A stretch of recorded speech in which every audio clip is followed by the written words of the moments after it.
Good evening. So my name is Ronit and I'm a hotelier. Well, it's a pleasure to come to the Dubai Peace International Conference. So my question is, I'm not being negative or I'm not saying anything against over this. So, but my question is, when we talk about this topic, religion of peace. So why we particularly talking about this religion?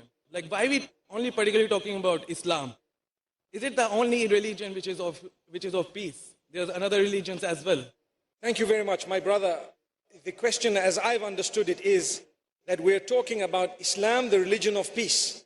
This is the peace convention, and obviously it's an event that has invited to it so many people of all different diverse faiths. But it is promoting Islam in the sense that it's an event where the truth of Islam is being beamed, and the peace that stands within Islam is being beamed. And the truth is, like we've said, and I did declare in my talk, that true peace is achieved by worshipping the one who made you alone, without any deities together with that. So the one who made you, that is how you will achieve true peace. Others may call towards peace. The difficulty we have is people have categorized peace. And when they say we promote peace, they're only talking of one type of peace. Maybe if we don't have a war, people might say we have peace, but there is no internal peace.